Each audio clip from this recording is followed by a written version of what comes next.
साधारण बालक ना है। ऐसा चमत्कार कोई साधारण बालक थोड़ी ना कर सकते है। तुम सत्य कह रहे थे बलराम। कान्हा सच्ची में भगवान ही है। तभी तो सब देवता इसे बसाने और इसकी ओर से युद्ध करने आते हैं। तुम सब ऐसे आंखें फाड़ के क्यों देख रहे हो मुझे?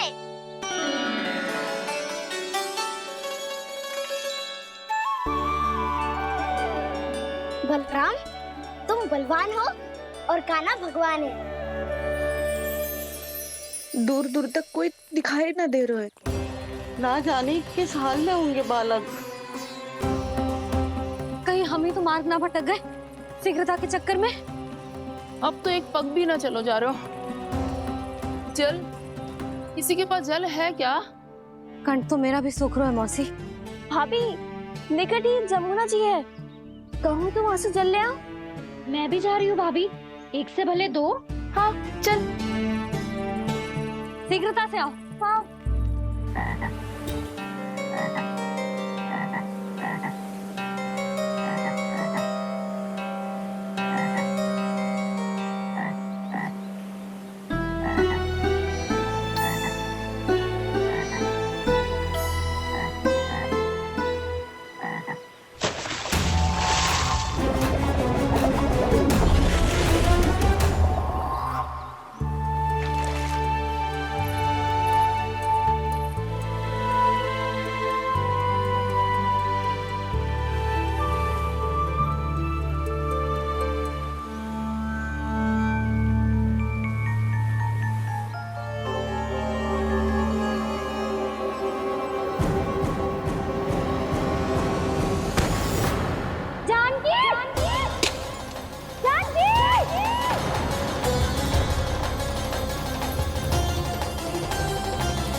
जानकी, जानकी,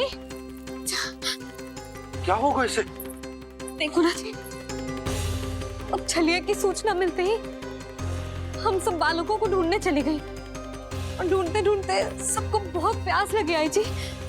तो जानकी जमुना जी की नदी से जल लेने गई और उसने जमुना जी का पानी पिया और उसकी जेदशा हो गई। बालक कहाँ है? वो ठीक तो है ना? ऊपर से सब ठीक है पर भीतर से बहुत भयभीत है सब। जानकी तो बिल्कुल नीली पड़ गया है। लग तो है विष फैल गया है इसका पूरे तन में। मथुरा के सर्वश्रेष्ठ विदेह जी को बुलाए गए हैं उसके उपचार के लिए। जैसे ही इसने जल को मुंह से लगाया, ये गिर पड़ी। चटपटाने का अवसर भी ना मिलो। हाँ वैद्य जी, और निकटी मृत पशु भी पड़े हुए थे। हाँ, मैंने भी अस्थियां देखी थी। इसका तो यही अर्थ हो सकता है कि समस्या वहाँ के जल में ही हो। वैद्य जी, आप रोगी की नाड़ी पे ध्यान दो ना। जे गोपिया क्या कह रही है उसे सुनने की आवश्यकता ना है। जब तक विष के कारण का पता नहीं चल जाता, हम उपचार कैसे कर सकते हैं रानी जी? जी, वो निकट ही यमुना जी में एक विशेष क्षेत्र है। ये सब उसी के जल की बात कर रहे हैं। तब तो ऐसा भी हो सकता है कि किसी विषैले सर्प के काटने का प्रभाव हो। पर सर्प के काटने का चिन्ह ना है उसके तन पे। सर्प जब काटतो है तब उसके दांत के चिन्ह बन जाते हैं। मुझे पता है, बड़े बड़े सर्प को काटते हुए देखो है मैंने। एक दिन अब बस कर उज्जवल, ये बड़ी बड़ी हाँकने का समय ना है। पर यदि सर्प ने ना काटो है, फिर जानकी की ये दशा किसने की? अवश्य किसी राक्षस ने की होगी। नाना, कोई विषैला पशु भी तो हो सकता है। यह अवश्य किसी महाविषैले सर्प के विष से हुआ है। सर्प ने भले ना काटा हो, लेकिन यह अवश्य ही किसी महाविषैले सर्प के विष के कारण हुआ है। कालिया नाग। कालिया नाग?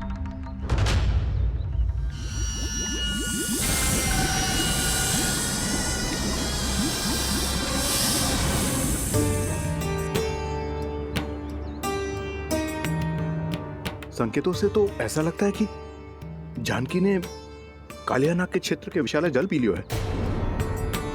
कालिया नाग एक लोक सुरती है। कल्पना में गढ़ी हुई एक कथा और कछु ना है। हमें जाके पता लगाना पड़ेगा। पर हमें वहां जाने से मना किया है ना बड़ों ने। उज्जवल सही कह रहे हो है। इस समय जानकी के स्वार्थ से अधिक महत्वपूर्ण और कछु ना है। जानकी हमारे लिए ही जलाने गई थी जी। ना मैं उसे जाने देती ना जैसा वो तो। वैद्य जी आप शीघ्र कछु करो, कैसे भी कछु भी करो, पर इसके प्राण बचा लो। यशोदा, धैर्य रखो, श्री नारायण पर विश्वास रखो, वो सब ठीक कर देंगे।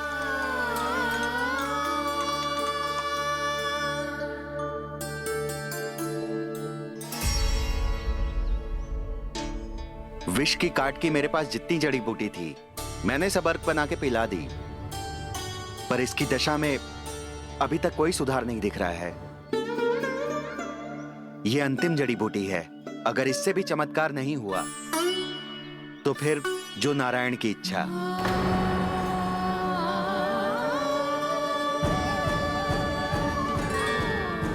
पर कोई तो उपाय होगा जानकी को बचाने का। कान्हा, यदि तुझे किसी औषधि के बारे में पता है हमें बता दे, हम जाके ले आएंगे।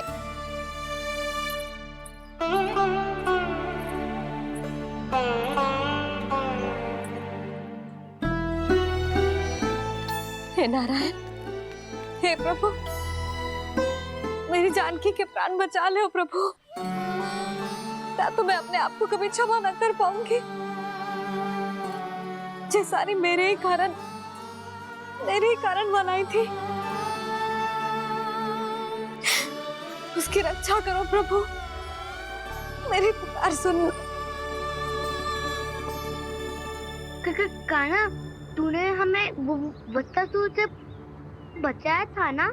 और बकासुर से भी तो, और छलिया से भी तो तूने ही बचाया था ना हमें। क्या ऐसा कोई उपाय ना है जानकी को बचाने का? धन्वंतरी,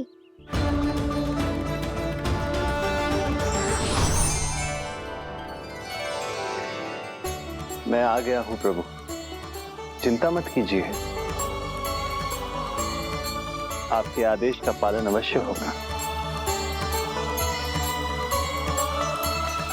यशोदा मैया,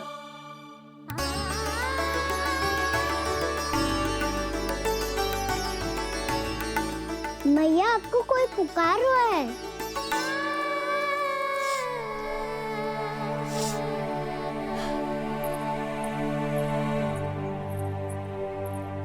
चिंता मत करो मैया, अब धन्वंतरी जी आ गए हैं, वो सब संभाल लेंगे।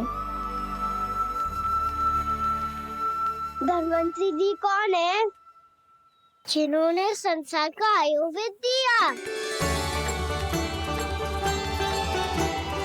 आरोग्य के देवता, वे श्री नारायण के अवतार।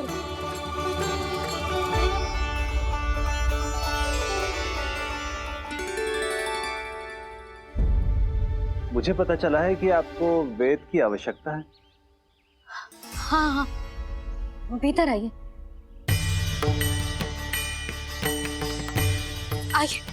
आइए वैद्य जी, जी रहे। मथुरा का सर्वश्रेष्ठ वैद्य अर्थात मैं यहां आ चुका हूं और रोगी को जितनी औषधि की आवश्यकता थी सब दे चुका हूं। निश्चित रूप से आपने विष की काट के लिए बहुत ही उत्तम अर्क तैयार किया है, इसीलिए किसी और वैद्य की आवश्यकता नहीं है। किंतु आप अकेले कितना कुछ करेंगे वैद्यराज, मुझे अपना सहायक ही बना लीजिए। पर जो करना था मैं पहले ही कर चुका हूं। हाँ, वो तो आप कर चुके हैं, बस रोगी के तन से विष निकालना शेष है ना वैद्यराज? हाँ हाँ, बस वही शेष है। इनके रक्त को विष रहित करने में मैं आपकी सहायता करूंगा। पहले ये संजीवनी मानी जाने वाली इन लाल फूलों की बूटी को भी घिसना है ना?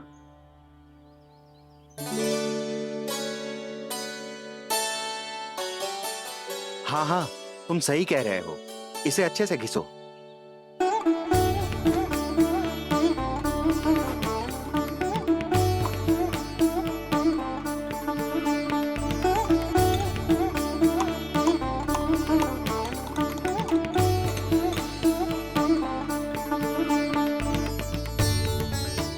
और ये नीले फूलों को भी तो मिलाना है ना? हाँ हाँ, अच्छे सहायक बन सकते हो तुम, ऐसे ही श्रम करते रहो।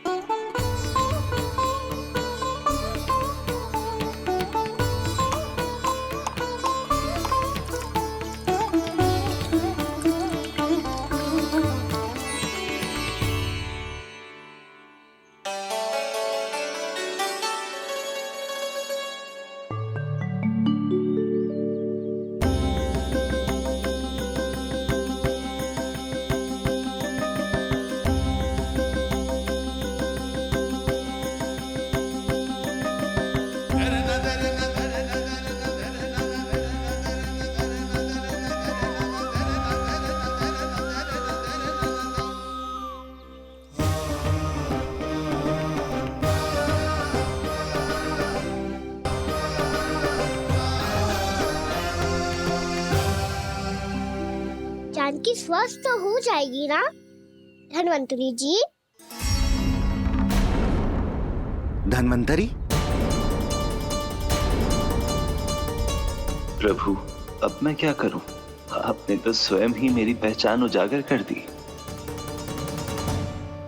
जी क्या करो कान्हा? आप सब ऐसे क्यों देख रहे हो? मैया कहती है ना, सभी वेद धन्वंतरी जी का ही रूप होते हैं। वाह कृष्णा, चतुर तो हो तुम। वैसे वास्तविक धन्वंतरी मैं हूँ, मेरा अर्थ है वास्तविक वैद्य मैं हूँ। ये तो मेरा सहायक है, मुझे पूरा विश्वास है बिल्कुल ठीक हो जाएगी। वैसे ही थोड़े ना मुझे मथुरा का सर्वश्रेष्ठ वैद्य कहते हैं लोग।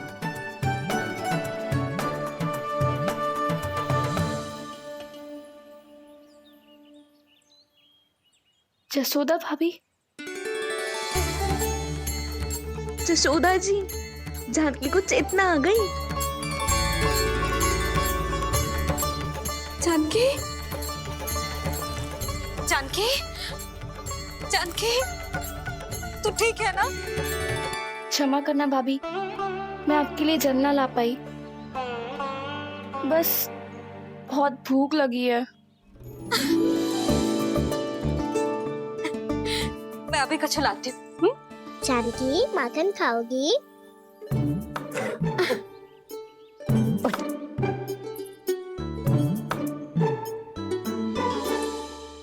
आजा, तू ही खिला दे लल्ला।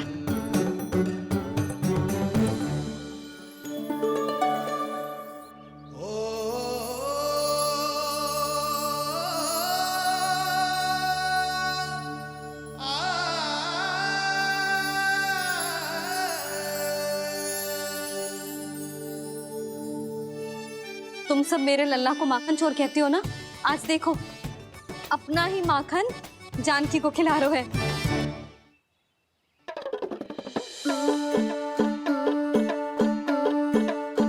लो, सदैव तुम हम सबकी सेवा करती हो, आज मैं तुम्हारी सेवा करूंगा। जानकी की जिज्ञासा तब हुई जब जय यशोदा काकी की सेवा कर रही थी, और अब देखो स्वयं भगवान ही इसकी सेवा कर रहे हैं। जानते हो इससे क्या सिद्ध होता है?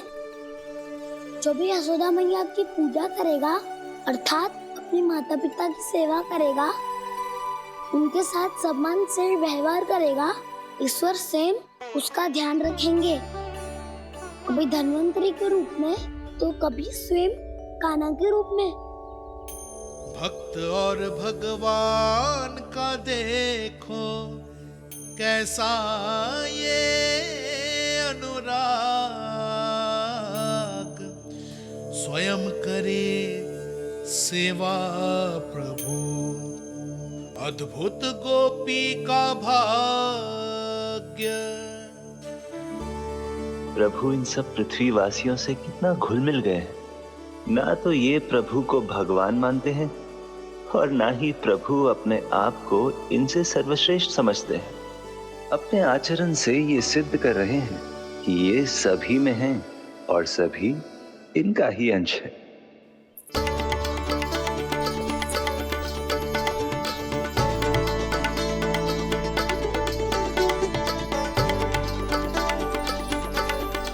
प्रभु, अब मुझे जाने की आज्ञा दीजिए।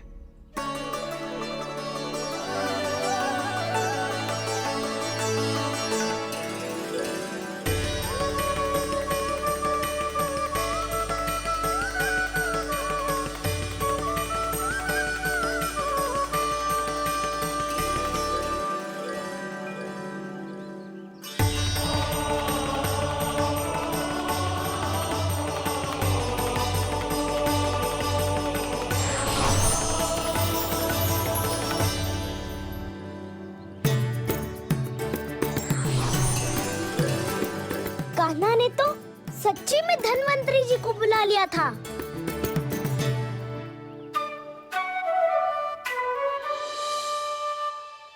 जब से कान्हा का जन्म हुआ है ना, मैं तब से देख रही हूँ, तब से हम पे कोई भी संकट आती है ना, तो अचानक से कोई अपरिचित हमारी सहायता करने आ जाता है।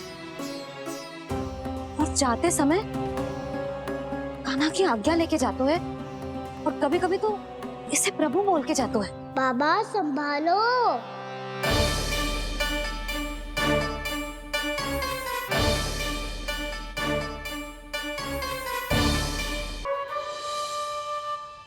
जब से कान्हा का जन्म हुआ है ना, मैं तब से देख रही हूँ, तब से हम पे कोई भी संकट आती है ना, तो अचानक से कोई अपरिचित हमारी सहायता करने आ जाते हैं।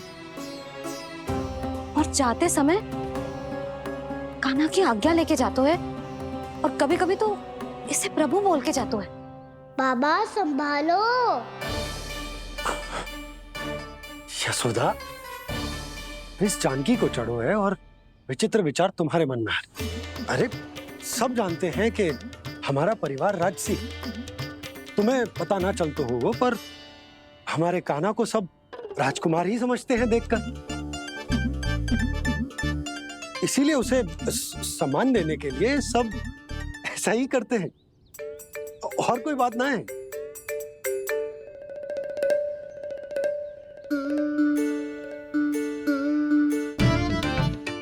अब जे मेरे लल्ला को ऐसे क्यों घूर रहे हैं? बुरी दृष्टि लगाएंगे क्या? वैद्यराज जी, आपके सहायक तो गए, अब आप यहाँ क्यों? वो क्या है ना, मैं अपने रोगी का निरीक्षण करके पूरी तरह से संतुष्ट होकर ही जाता हूँ।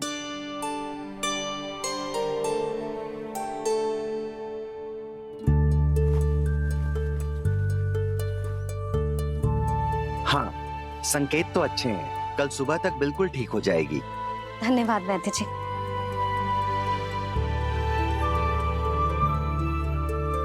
बस तो फिर हम कल पकड़न पकड़ाई खेलेंगे जानकी।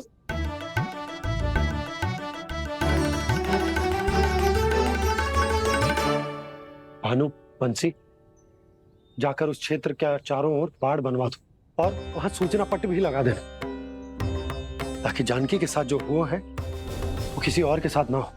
शीघ्र जाओ। जी ठीक है।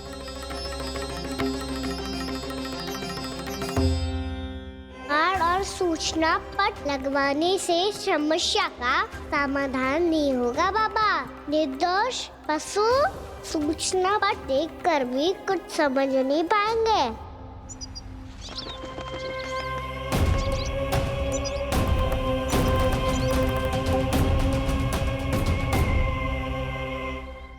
तो तुम्हारे कहने का अर्थ यह है कि व्योमासुर मारा जा चुका है और वो बालक अब भी जीवित है। हाँ महाराज, मैंने गोप बालकों को कहते सुना था कि कृष्ण ने छलिया को मोक्ष दे दिया है, पर वृंदावन सुरक्षित नहीं है महाराज। वो एक बहुत बड़ी समस्या से जूझ रहे हैं। कैसी समस्या? गांव के निकट क्षेत्र में किसी विषैले सर्प का निवास है। उसके विष का प्रभाव इतना भयानक है महाराज, जैसे विष ना हो, स्वयं हलाहल हो। मेरी कोई भी औषधि रोगी का उपचार नहीं कर पा रही थी। निकट के क्षेत्र में कहाँ है वो सर्प? गोप मानते हैं कि वो सर्प गांव के निकट यमुना नदी के जल में रहता है। मुझे तो लगता है महाराज, ये कालिया नाग की कथा कोई किंवदंती या लोक श्रुति नहीं, एक सच्चाई है, एक विषैली सच्चाई।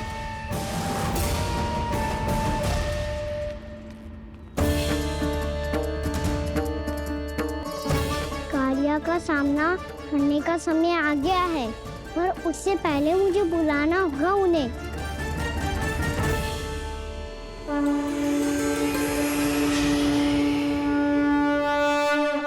संसार के दारुण भय का नाश करने वाले, सभी कष्टों का हरण करने वाले, विश्व का समस्त ऐश्वर्य प्रदान करने वाले, कमल जैसे लोचन, मुख और चरणों वाले आजानुभुज श्री राम को मैं बार बार नमस्कार करता हूँ। आपदामपहर्तारं दातारं सर्व संपदां लोकाभिरामं श्रीरामं भूयो भूयो नमाम्यहम्। कागभूसोंडी, कागभूसोंडी, कागभूसोंडी। प्रभु क्षमा करें, मुझे जाना होगा।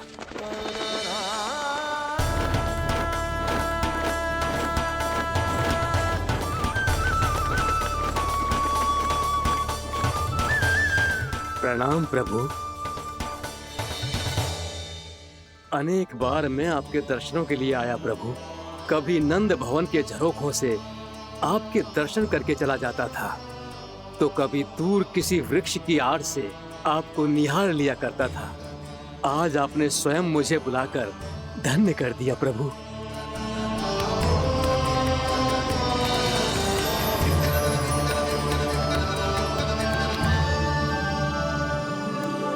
मैंने आपको यहाँ एक विशेष कारण से बुलाया है। आपके श्राप से इस कालिया नाग को मुक्त करने का समय आ गया है। ये तो बहुत ही उत्तम समाचार है प्रभु। इतने वर्ष बीत गए, मुझे आज भी स्मरण है वो दिन जब मैंने उन्हें श्राप दिया था। अपने क्रोध पर नियंत्रण खोकर बहुत बड़ी भूल कर दी थी मैंने प्रभु। बीती हुई घटनाओं पर दुखी होके कोई लाभ नहीं है। हमें भविष्य की ओर देखना होगा।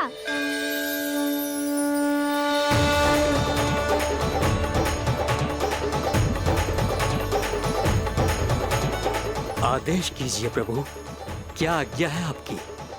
जब मैं कालिया नाग का सामना करने जाऊं, तो आप यही रहेगा।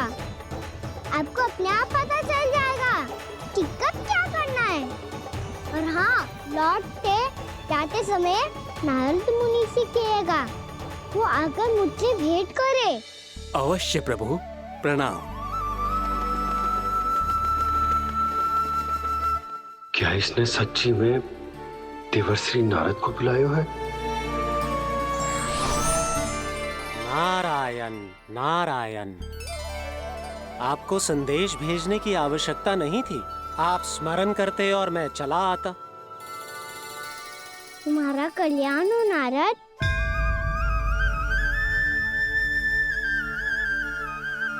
मैंने तुम्हें एक विशेष कार्य के लिए बुलाया है। आज्ञा दीजिए प्रभु। तुम्हें एक बार फिर कंस से भेंट करनी होगी।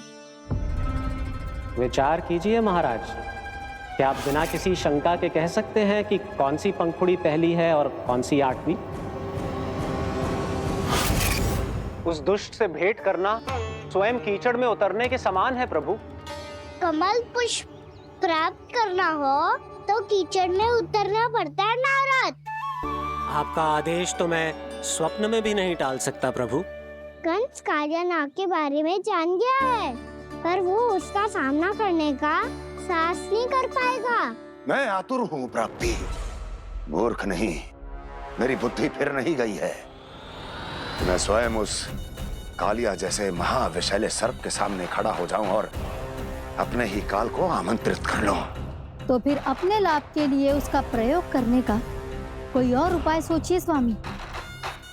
कुछ ऐसा कीजिए कि यमुना नदी का पूरा जल विषैला हो जाए और वृंदावन वासी उसका उपयोग करे और आपका काल कहलाने वाला वो बालक स्वयं काल के गाल में चला जाए।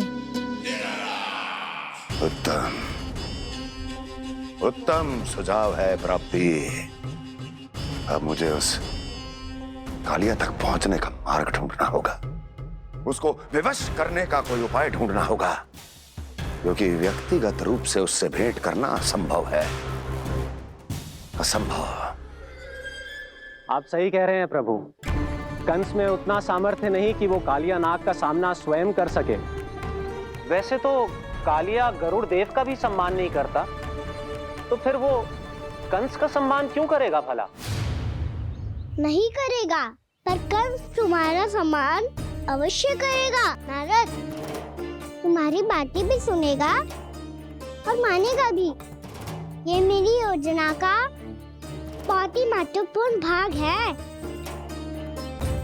तुम कंस के पास जाओ और कहो कि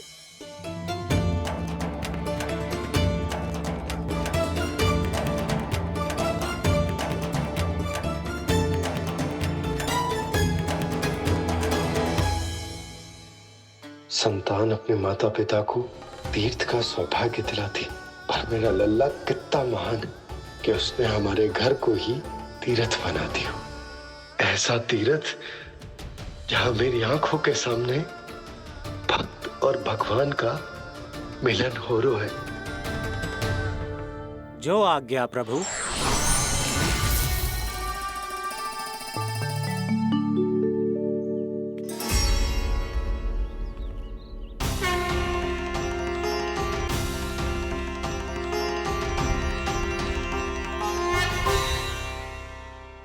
बाबा। कान्हा, ये सब क्या चल रहा है? पहले काग भुसुंडी जी और फिर जे नारद जी। क्या योजना बना रहे हो तुम?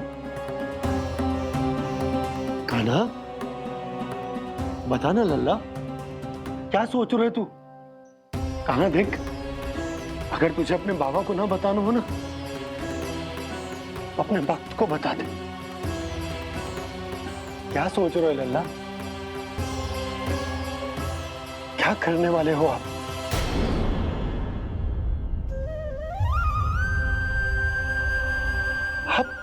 आप इतने दुखी क्यों हो? कान्हा, कान्हा, क्या होगा? क्योंकि मुझे आभास हो गया है बाबा, समय आने वाला है। कौन सा समय आने वाला है लल्ला? शीघ्र सब कुछ बदलने वाला है। भैया को मेरा सत्य पता चल जाएगा बाबा।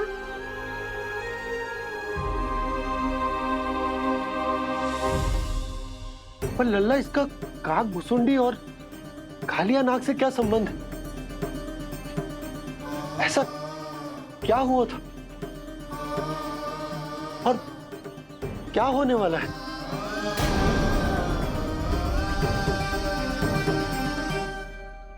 जो होने वाला है बाबा, उसका संबंध उससे है जो सैकड़ों वर्ष पहले हुआ था। महर्षि भृगु के एक वंशज थे, वेद शिरा मुनि, जो विंध्याचल की पहाड़ियों में साधना कर रहे थे। तभी वहाँ अश्वशिरा नाम के एक दूसरे मुनि आमंत्रण के बिना ही आ गए।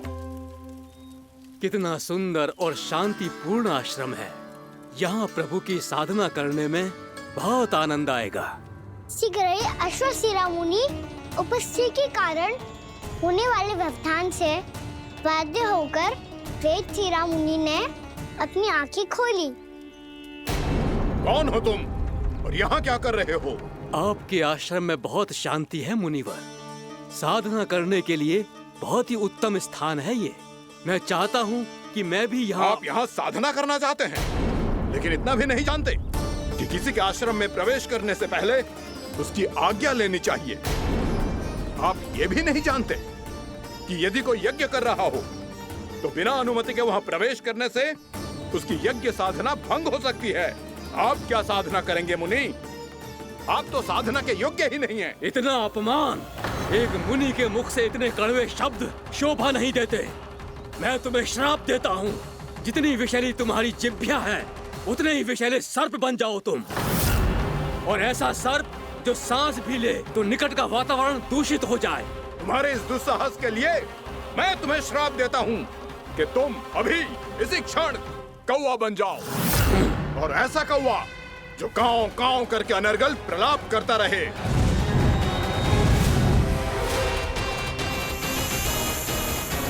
ये मैंने क्या किया? ये मैंने क्या किया? क्रोध के कारण दोनों ने एक दूसरे को श्राप दे दिया। पर दोनों ही मेरे भक्त थे, और भगवान होकर मैं अपने भक्तों को इतनी कठिनाई में कैसे देख सकता था? इसीलिए जिस संकट में उन दोनों ने अपने आप को फंसा लिया था, उसका समाधान करने में मैं उनके पास गया। देखिए ना प्रभु, ये क्या हो गया हमसे? हमारी रक्षा कीजिए प्रभु, मार्ग दिखाइए हमें। क्रोध पर नियंत्रण ना होने के कारण आप दोनों ने एक दूसरे को बहुत ही भीषण संकट में डाल दिया है। अब दोनों ही तपस्वी, तप के बल से दिए गए आपके श्राप को लौटाना भी संभव नहीं है। प्रभु कोई तो उपाय होगा, हम आपके शरण में हैं प्रभु। अपराध तो हमसे हुआ है प्रभु, पर अब आपसे ही आशा है। कुछ ऐसा कीजिए भक्त वत्सल, जिससे हम दोनों के श्राप का प्रभाव कुछ कम हो जाए। आप दोनों ही मेरे भक्त हैं, इसलिए आपकी पीड़ा का निवारण करने का एक उपाय है मेरे पास। वेद शिरामुनि, जब आप कालिया नाग बनेंगे तो आपको मेरे चरणों को अपने शीश पर धारण करने का सौभाग्य मिलेगा। और अश्र शिरामुनि, आप काग योनि होने के बाद भी आप श्रेष्ठतम ज्ञान और सर्वाधिक यौगिक सिद्धियों के स्वामी होंगे और प्रवचन दिया करेंगे। इसके बाद अश्वशिरा मुनि काक भुसुंडी बन गए, जिन्होंने आगे चलकर सेम गरुड़ देव को रामायण सुनाई। और मुनि वेदशिरा महर्षि कश्यप और देवी कत्रियों के पुत्र कालिया नाग बनकर जल में। और अब वही कालिया नाग जमुना जी में, जिनके कारण जानकी के प्राण लगभग चले ही गए थे। अब कालिया नाग को उचित स्थान पर भेजने का समय आ गया है बाबा। पर ये तो अच्छी बात है कान्हा, वेदशिरा मुनि को दिया हुआ तुम्हारा वचन भी पूरा हो जाएगा, जमुना जी की शुद्धि भी हो जाएगी। इस सब के बाद भी तुम दुखी क्यों हो? क्योंकि इसके बाद मैया के सामने मेरा रहस्य खुल जाएगा बाबा। उन्हें पता चल जाएगा कि उनका बालक कोई साधारण बालक ना है। भविष्य में जो होने वाला है उसे सबके सामने घटने से रोकना मेरे लिए भी संभव ना होगा। मैया को सब पता चल जाएगा। क्या पता चल जाएगा रे मुझे?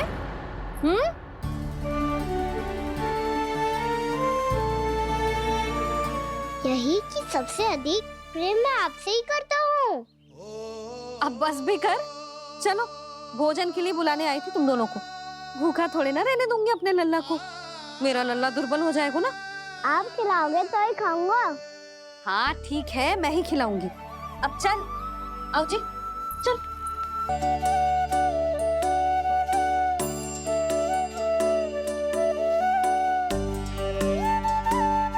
मैया खेलो ना मेरे साथ। मैया सुनो ना, मेरी बात ना मानोगी? अभी बहुत कार्य पड़े लल्ला, देख जानकी को औषधि भी देने जानो है ना। औषधि मैं दे दूंगा, फिर तो खेलोगी ना आप मेरे साथ। पिछले कुछ दिनों से अपनी मैया का अधिक से अधिक प्रेम पाने का प्रयास करो है कान्हा। इसका तो एक ही अर्थ हो सकता है कि कछु बहुत बड़ो होने वालों है। कान्हा रुक जा लल्ला। कान्हा क्यों तंग कर रहा है? मैया को पहन लेना। कान्हा, कान्हा, ये क्या करो तूने?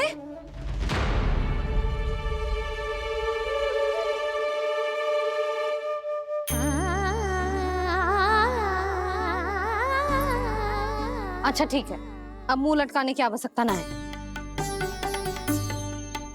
ये ले।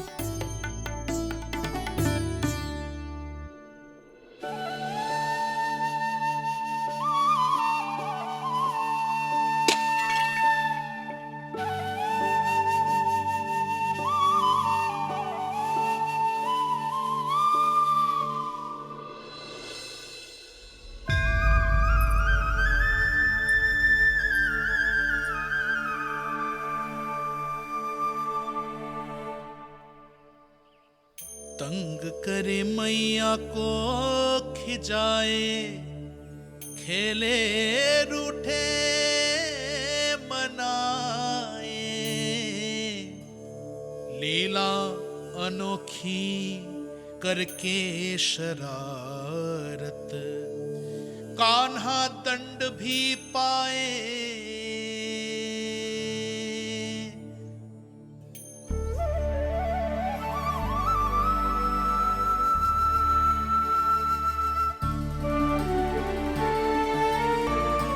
रूठना मनाना, खेलना खिलाना, पहले शरारत करके क्रोध दिलाना और फिर क्षमा मांग लेना, ये सब जानबूझकर कर रहे है कान्हा। जैसे जीवन भर के लिए अपनी मैया की ममता को अपने हृदय में समेट कर रखना चाहते हो। कैसे कैसे करूं उस कालिया से मित्रता, कैसे करूं उसका उपयोग?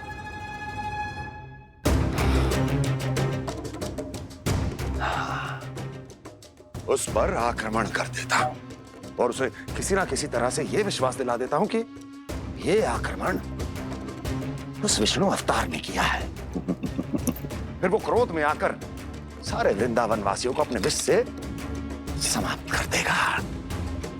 उचित है, ये उचित है। नारायण हरि, नारायण हरि।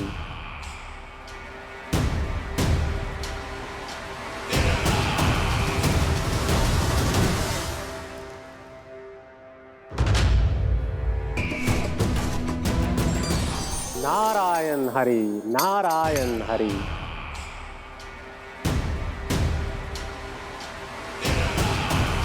प्रणाम देवर्षि।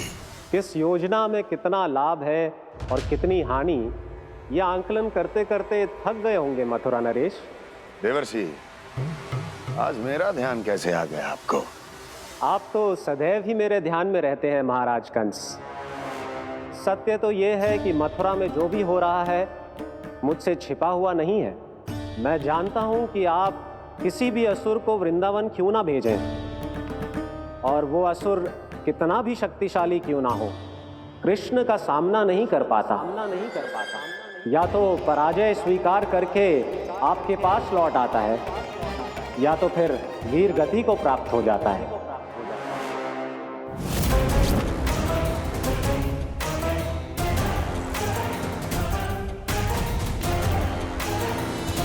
वाह, मुझे मेरी असफलताएं स्मरण कराने आए हैं, मेरे घाव को खुरेदने आए हैं, उन पे नमक छिड़कने आए हैं। मित्र को शत्रु समझने की भूल मत कीजिए महाराज कंस। मैं तो आपकी सहायता करने आया हूं। हाँ, और मेरी सहायता। कृष्ण विष्णु अवतार है, आप विष्णु के भक्त हैं।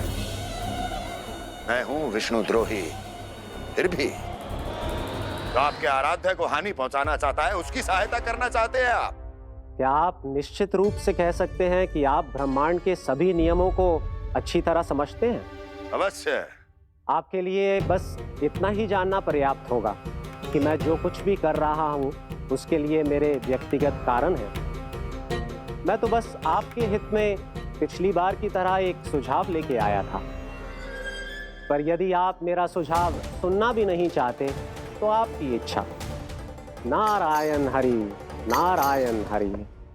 कारण चाहे जो हो, इनके पिछले सुझाव के कारण ही आज मेरे शत्रुओं की संख्या कम है, अन्यथा मैं देवकी के अन्य पुत्रों को भी जीवित छोड़ देता, और आज वो सब अपने भाई के साथ मिलकर उसकी शक्ति को अनेक गुना बढ़ा देते।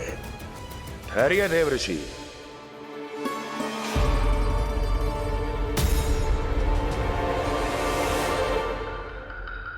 बताइए, क्या सुझाव है आपके पास?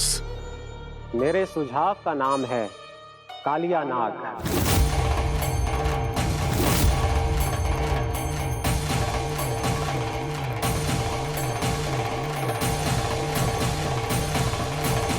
उसके विषय में मैं जानता हूं देवऋषि।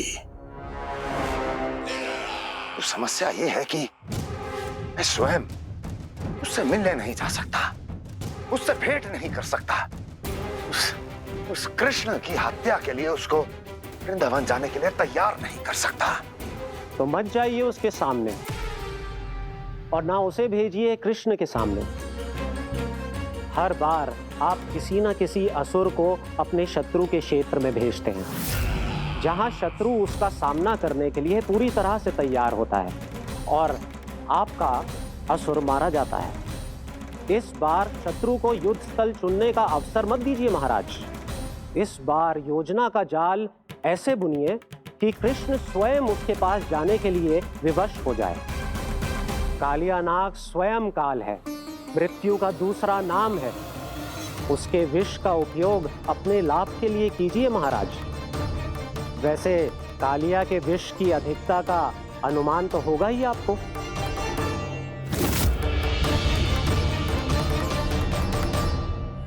एक बार जो उसके क्षेत्र में पहुंच गया, फिर उसके विष से बचना असंभव है। उचित सुझाव है देवर्षि, उचित सुझाव है। देवर्षि, उस छलिया विष्णु की भक्ति करते करते आप भी उसके रंग ढंग सीख गए हैं। उचित है। उचित है।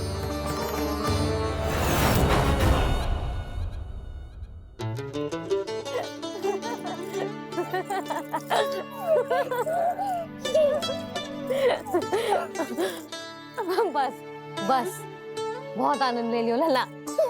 बस अब दूध पी ले। ठहर ठहर, गर्म है। जी ले पी।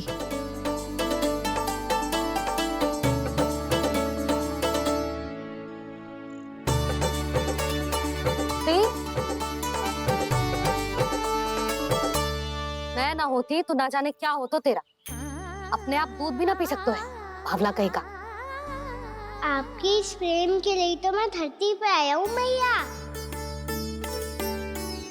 मैं भी यही सोच रहा हूँ यशोदा कि तुम ना होती तो मेरा क्या होता। इसी बात पे थोड़ा दूध और कजू खाने को दे दो। अरे मैं तो भूल ही गई। तनिक ठहर जाओ जी, दूध पी लेना तो आपके लिए भी कछु ले आती हूँ।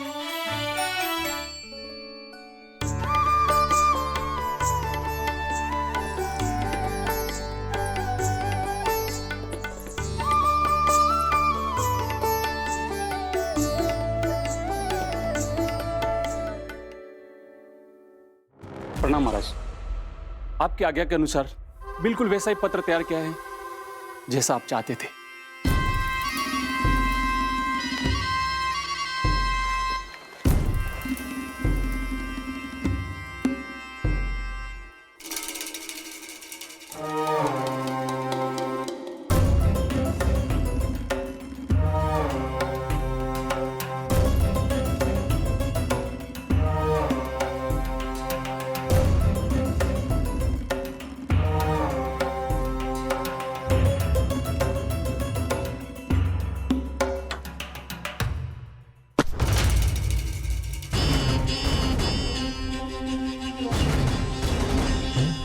कृष्ण जन्म से लेकर आज तक ये मेरी सबसे महत्वपूर्ण योजना है। इसका सफल होना निश्चित है दूत, किंतु केवल वही करना जैसा मैंने कहा है। जाओ।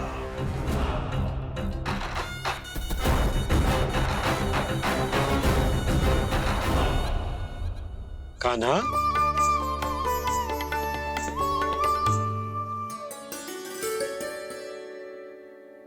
क्या होगा? बाबा, मैं चाहता हूँ कि मैया की स्वमता क्रिस्टल फ्रेम की वर्षा मुझ पे सरतेव ऐसे होते रहे। वो तो होती रहेगी लल्ला। अपने लल्ला के लिए किसी मैया का प्रेम कभी कम हो सकता है भला? नंदराज, वो मथुरा से एक दूत आयो है महाराज कंस का राजपत्र लेके।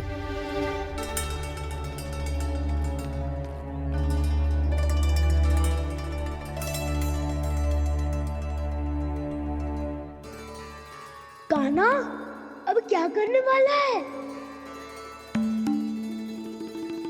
तेरे बाबा कहाँ गए? हाँ? कंस मामा का खेल आरंभ हो गया है, पर मैया वो सब सुनेगी तो व्यर्थ चिंतित हो जाएगी।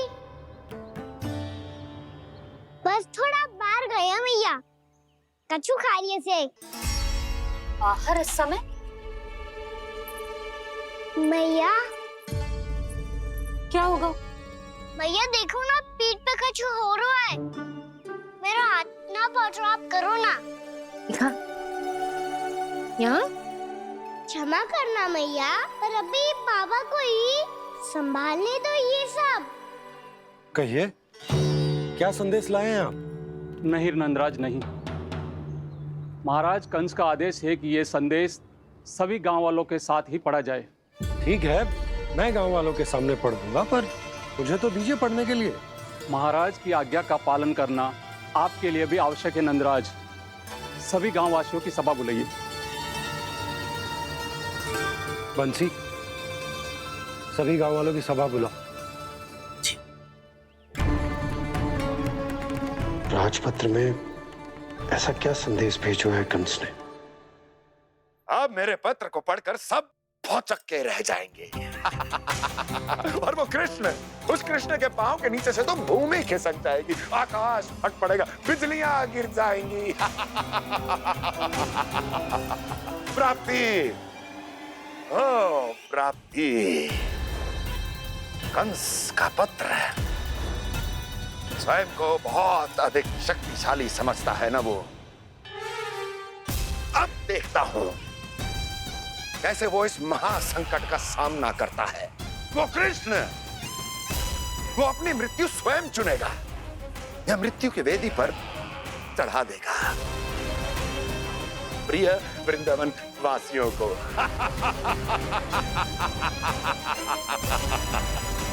अब आएगा आनंद प्राप्ति, अब आएगा आनंद। सबको इकट्ठा करवा के ही पढ़वाएगो। अवश्य ही कोई विशेष संदेश दिया होगा कंस ने। मैं भी यही सोच रही हूँ सुलक्षणा जी, कछु ना कछु तो विशेष है, पर जे हो क्या सकता है?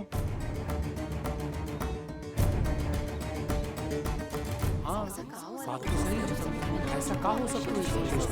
सभी गांव वासियों के सामने कहा जाए, कछु तो विशेष अवश्य लग रहे हैं। बाहर तक कोलाहल क्यों हो रहा है? मैया, मैया, अब क्या होगा? मैया देखो ना, सर पे कछु हो रहा है। लल्ला, नारायण ने तुझे हाथ दिए हैं ना? पीठ की बात अन्य थी। अपने सिर की सेवा स्वयं कर। सर पे तो हाथ पहुंच रहा है ना?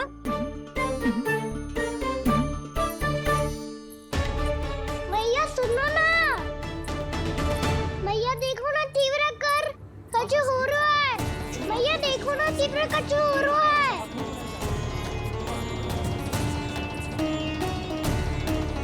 सब लोग आ चुके हैं, अपना संदेश सुनाइए आप। गोपराज नंद और सभी वृंदावन वासियों को सूचित किया जाता है कि मथुरा अधिपति और आप सभी के महाराज कंस ने कल सुबह भव्य पूजा का आयोजन किया है। इसके लिए राज्य को वृंदावन के क्षेत्र के निकट यमुना नदी के मध्य में खिलने वाले 1 कोटि कमल के पुष्पों की आवश्यकता है। इसीलिए आप सभी को यह आदेश दिया जाता है कि ये सभी कमल के पुष्प प्रथम पहर से पहले राजसभा में पहुंचा दिए जाए।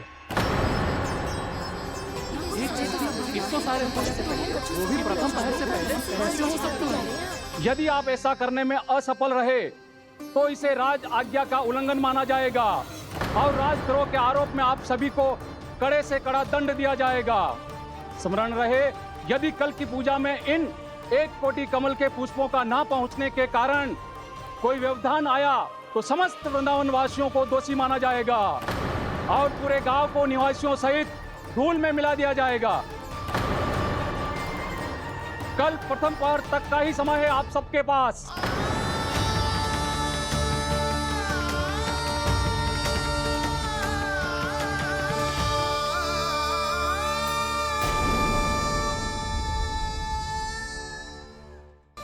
वो भी कल प्रथम प्रहर में? ऐसे कैसे संभव है? और कोई साधारण पुष्प ना, यमुना नदी के मध्य खिलने वाले विशेष कमल के फूल चाहिए उन्हें। लेकिन यमुना नदी में तो कालिया नाग ने विष घोल के रखा है, तो फिर कैसे हो पाएगा? यह संभव है। हमारी मृत्यु का संदेश भेजा राजा कंस ने। सदैव की भांति इस समस्या पर भी गांव के बड़े ही विचार करेंगे। बालकों का यहाँ होना उचित ना है।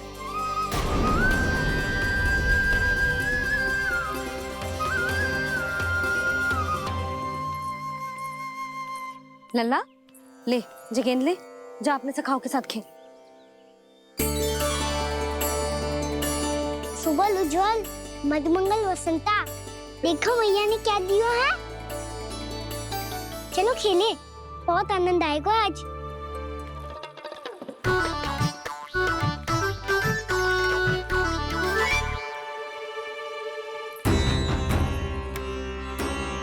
भानु, बंसी, जाओ और शीघ्र ही वो घेरे का कार्य समाप्त करो।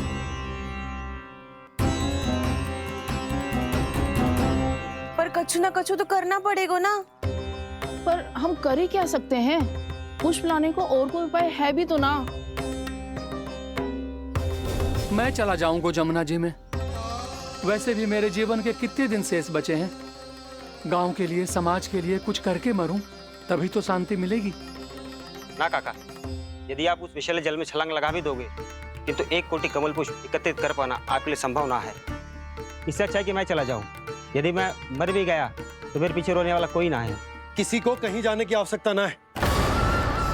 गोप नरेश होने के नाते ये मेरा कर्तव्य है कि मैं आप सबकी रक्षा करूं। नंदराज, आपको जाना है तो जाओ। हरिया, काका, भैया सब चले जाओ। लेकिन आपको पता है वहाँ का जल कितना विषैला है। आप लोग एक क्षण भी जीवित नहीं रह पाओगे। फिर कैसे इकट्ठा करेंगे 1 कोटि कमल पुष्प? आप बात तो सही कह रही हैं शांति। उस दुष्ट कंस ने ऐसी मांग रख के हम सबको फंसा दिया। हम में से कोई भी क्यों ना चला जाए और इस संकट का समाधान ना निकले को। खेल खेले, गेंद पकड़ खेलते हैं। पर एक बात सुन लो सब, कोई भी तीव्र गति से ना फेंकेगा गेंद को।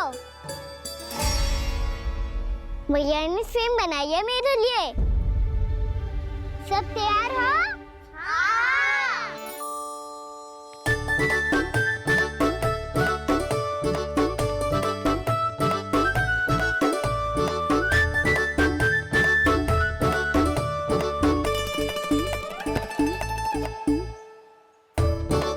मुझे दो, मुझे दो।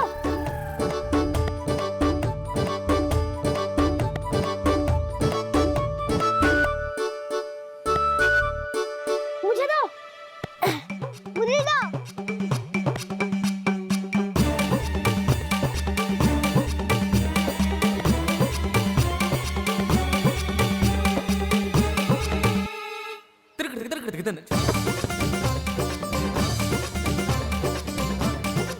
कान्हा, इतनी धीरे से फेंकेगो तो कैसे आनंद आएगो? थोड़ा बल लगा के फेंक।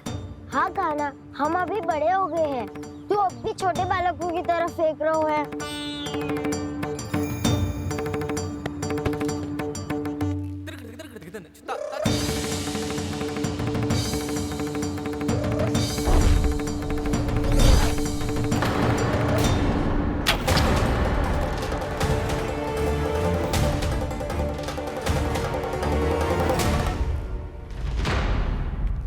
दीदी जी क्या करो कान्हा? गेंद तो डूब गई।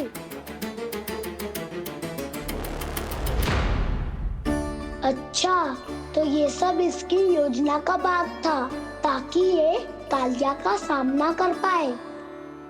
तुम सबने तो कही थी तीव्र गति से देखो सिखवा दी ना मेरी गेम मुझसे नदी में। अब मुझे जाके लानी पड़ेगी। रुक जा कान्हा। जे क्या बोल रहे थे कान्हा? इसमें तो बहुत संकट है। कोई भी संकट मेरी मैया का उपहार खुलने से बड़ा ना है। बहुत प्रेम से बना के उन्होंने दी थी। हे नारायण, कोई उपाय समझ में ना आ रहा है। मैया, हम कैसे करेंगे हम अपने गांव की रक्षा? कीड़े पड़ेंगे उस दुष्ट को। यदि उसके कारण किसी के प्राण चले गए तो कौन सा फल मिलेगा उसे इस पूजा का? तुम सही कह रही हो यशोदा। हमारे पास कोई और दूसरा विकल्प भी तो ना है। यदि हमने मथुरा की राज आज्ञा का पालन ना किया तो इसका दुष्परिणाम पूरे गांव को भुगतना पड़ेगा।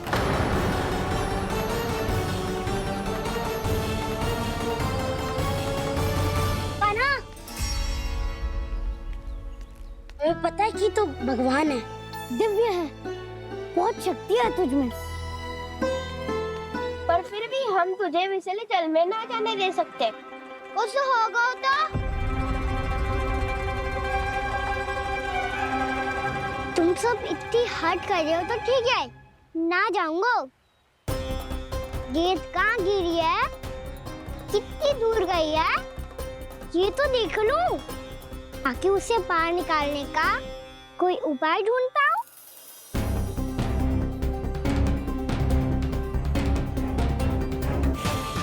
हाँ।